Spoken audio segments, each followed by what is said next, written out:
Hello and welcome back, dear friends, to Podcast English Learning, your favorite place to make English learning simple, slow, and full of joy. I'm Emily, and joining me today is the one and only Paul. Hi, Emily. Hello, everyone. It feels amazing to be back. It's always a pleasure to have you here, Paul. And to our wonderful listeners, thank you so much for tuning in. We truly appreciate you. Today's episode is perfect for all you beginners out there. We're going to talk about something we all have in common, our daily routine, the simple things we do every day. That's right. And before we dive in, if you enjoy learning with us, don't forget to subscribe, like, and share this episode with your friends. It really means a lot to us. Yes, absolutely. Please don't hesitate to leave us a comment. We truly love hearing from all of you.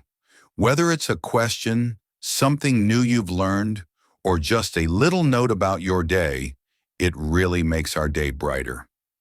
So, Paul, are you ready to dive into today's topic? Definitely, Emily. Let's begin with something everyone can relate to, the morning routine.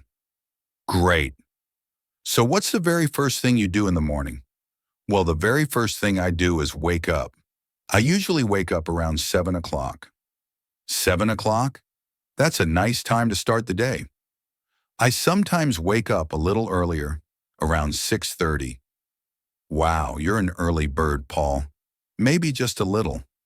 After I wake up, I get out of bed. Same here. And by the way, get out of bed is a really useful phrase to remember. That's true. Then I go straight to the bathroom. I brush my teeth and wash my face. Brush my teeth, wash my face.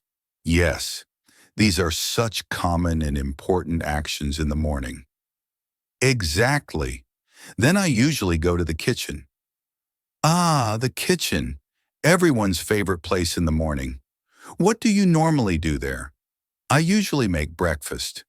And what do you usually have for breakfast, Emily? I often have coffee and toast. Sometimes I'll also eat fruit, like a banana or an apple. That sounds simple and delicious. I usually drink tea and eat some cereal.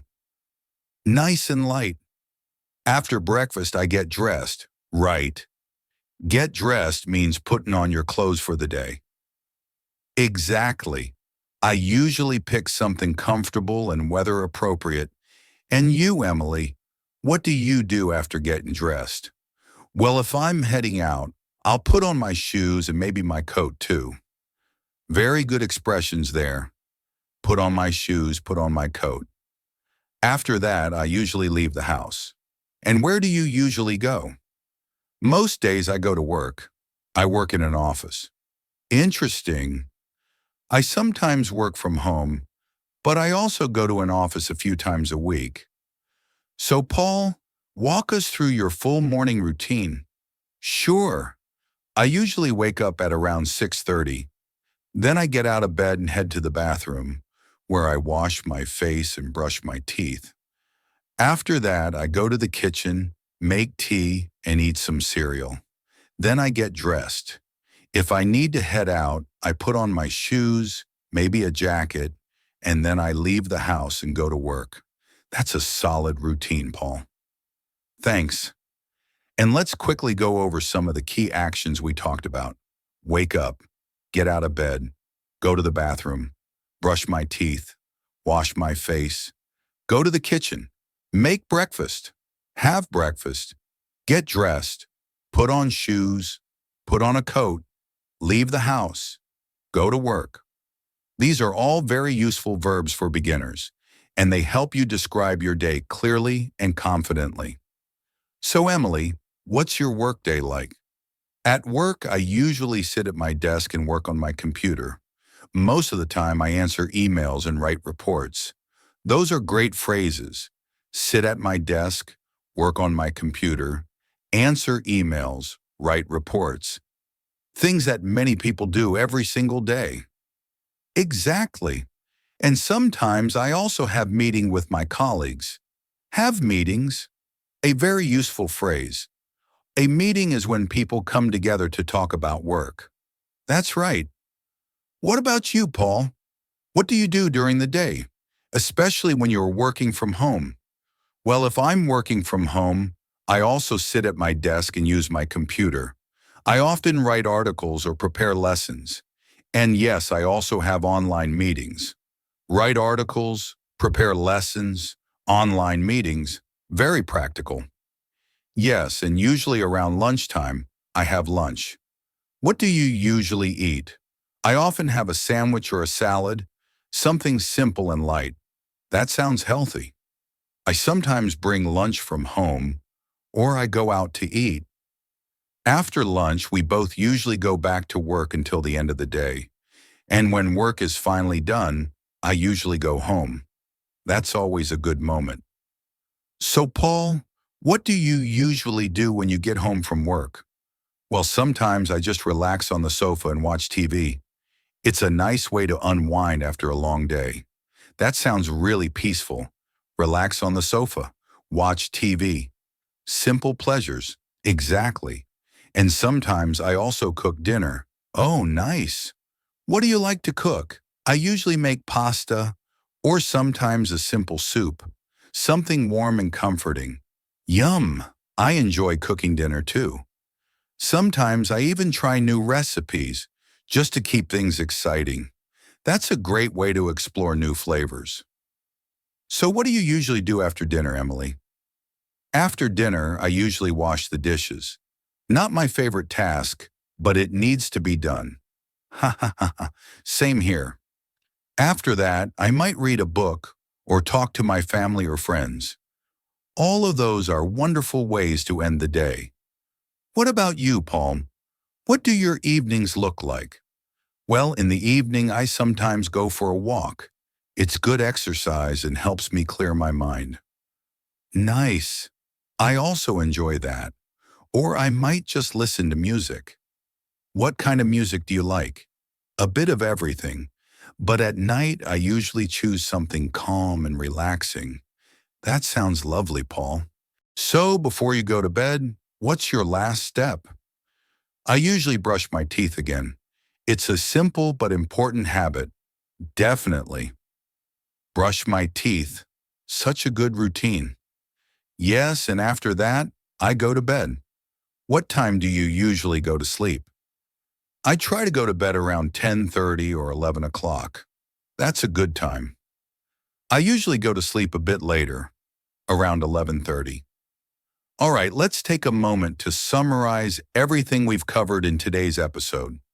We talked about waking up, getting ready in the morning, going to work or working from home, having lunch, finishing work, going home, relaxing, having dinner, and finally going to bed. Yes, and along the way, we introduced so many useful daily actions. Let's go over some of the key verbs we use today. Wake up, get out of bed, brush teeth, wash face, make breakfast, have breakfast, get dressed, put on shoes, put on a coat, leave the house, go to work, sit at my desk, work on my computer, answer emails, write reports, have meetings, write articles, prepare lessons, have lunch, go home, relax, watch TV, cook dinner, wash the dishes, read a book, talk to family, talk to friends, go for a walk, listen to music, and finally go to bed. That's such a powerful list, Emily. And the best part is, these are all phrases you can start using today to talk about your own life. Exactly. Try to think in English about your day, from morning to night, and say it out loud. Or even better, write it down. Writing helps you remember vocabulary much more clearly. And don't worry if you don't know every word yet. Just start small, do your best, and you'll improve little by little. Learning English is a journey. It takes time, patience, and practice. Be kind to yourself and celebrate every step forward, no matter how small. That's the spirit, Paul. I think we've done a great job exploring a full day today. We truly hope you found today's episode helpful and inspiring. Me too, Emily. It was such a joy sharing our daily routines and walking through all those everyday actions together. Absolutely, Paul. And to all our wonderful listeners, thank you so much for spending time with us today on Podcast English Learning. We're really grateful to have you here. If you enjoyed this episode and found it useful, don't forget to subscribe so you never miss a future lesson. That's right. And please feel free to share this episode with your friends or anyone else who's learning English. It would mean a lot to us. Also, we'd love to hear from you. Leave a comment below and tell us about your day in English, or suggest topics you'd like us to cover in future episodes. Yes, we always read your comments and we truly appreciate your feedback. Until next time, keep practicing, stay curious, and have a wonderful day. Bye for now. Goodbye, everyone.